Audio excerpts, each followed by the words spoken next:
28 जनवरी 2026 ये वो तारीख है जब महाराष्ट्र की राजनीति का एक बहुत बड़ा नाम डिप्टी सीएम अजीत पवार एक प्लेन क्रैश में हमेशा के लिए खामोश हो गए। इस घटना से आप समझिए पूरे राज्य को इसने हिला कर रख दिया और सरकार का ने ये कहा कि एक बेहद दुखद हादसा है।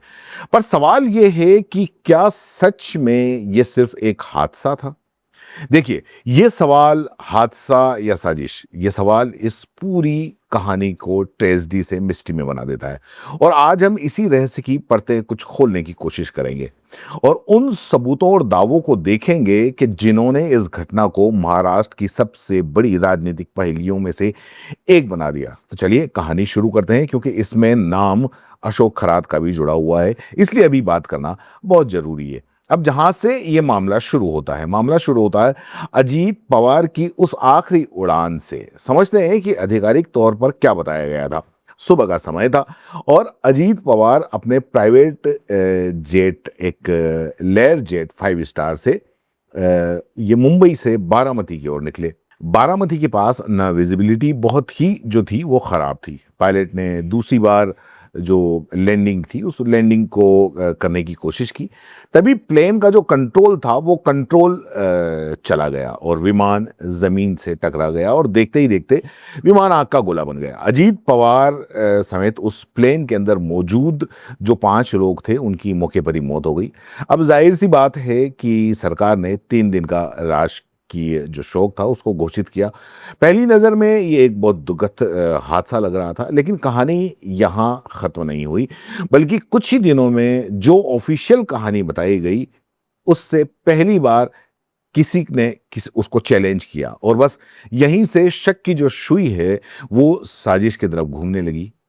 यह बयान था अजीत पवार के भतीजे रोहित पवार का। उन्होंने सीधे सीधे पायलट प्लेन कंपनी की और फ्लाइट मैनेजमेंट पर जो था वो सवाल दाग दिया। और देखिए, परिवार के किसी सदस्य का अगर ऐसा बयान आता है तो ये सिर्फ एक आरोप नहीं था, ये वो चिंगारी थी जिसने साजिश की थ्योरी को एक तरह से आग दे दी। और रोहित पवार के इस बयान ने तो बाद में जैसे उसके बाद में कई अजीब अजीब बातें सामने आने लगी और कुछ लोग भी सामने आने लगे। धीरे धीरे सभी तो सबूतों का एक ऐसा जाल बन गया जिसमें इस केस को और भी ज्यादा खतरनाक तरीके से उलझा दिया। और इस पूरे जाल के सेंटर में एक नाम था जो कि बार बार आ रहा था, जो इन दिनों में भी काफी आ रहा है। वो नाम था अशोक खरात का, जिसे लोग एक बाबा कहते थे। अब ऐसा कहा जाता है कि उसके बड़े बड़े राजनीतिक नेताओं से गहरे कनेक्शन थे। और हाँ, खरात का जो भी पास्ट था वो भी काफी विवादों भरा था, धोखाधड़ी और विवादों से भरा हुआ था।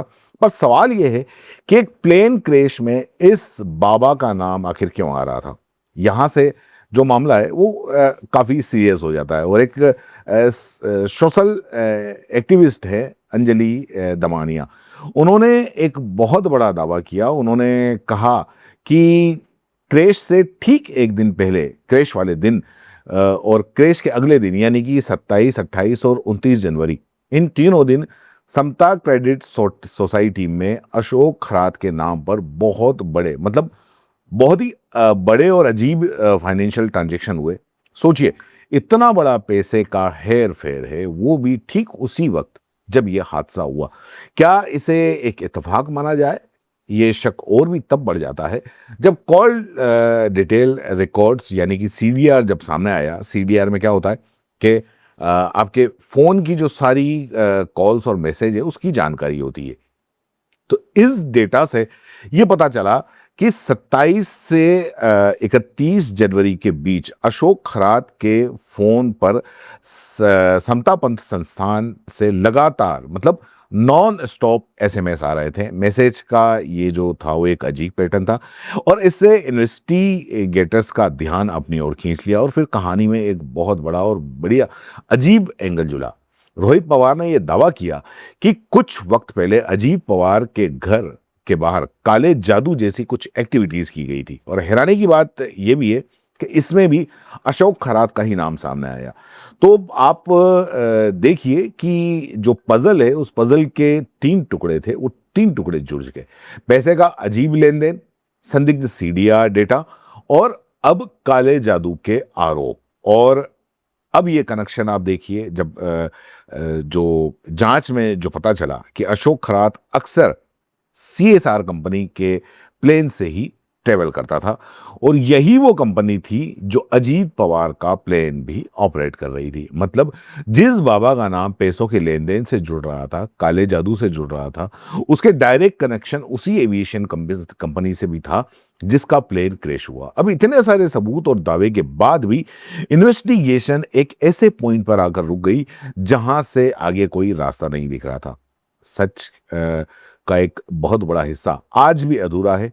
जांच की जो सबसे बड़ी उम्मीद थी, यानी कि जो प्लेन का ब्लैक बॉक्स था, वो डैमेज हालत के अंदर मिला।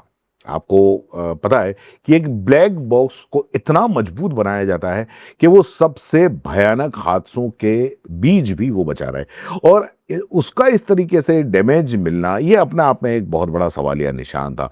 तो इस तरफ से साजिश के तमाम दावे, पैसों का हेर फेर, सीडीआर डाटा, काले जादू का आरोप और एक डैमेज ब्लैक बॉक्स, और दूसरी तरफ था सरकार का जवाब, एक फॉरेंसिक जांच का ऑर्डर दिया गया। ब्लैक बॉक्स का डाटा भी एजेंसियों को सौंपा गया, लेकिन आज तक कोई फाइनल नतीजा सामने नहीं आया, और ये खामोशी ये इसको और गहरा कर देती है शक को।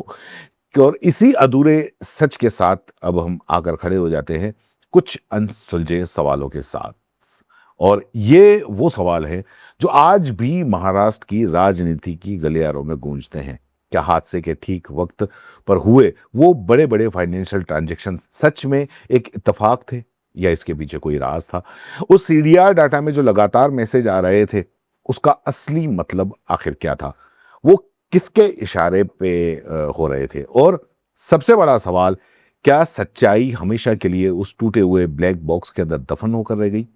इन सवालों के जवाब शायद हमें कभी ना मिले, लेकिन ये लाइन इस पूरी कहानी को बहुत अच्छे से बयां करती है कि कभी-कभी हादसे इतने बड़े होते हैं कि वो इतिहास बन जाते हैं, और कभी-कभी इतिहास के पीछे एक साजिश छुपी हुई होती है। अब अजीत पवार की मौत का हादसा भी या इतिहास के पन्नों में दबी एक साजिश है।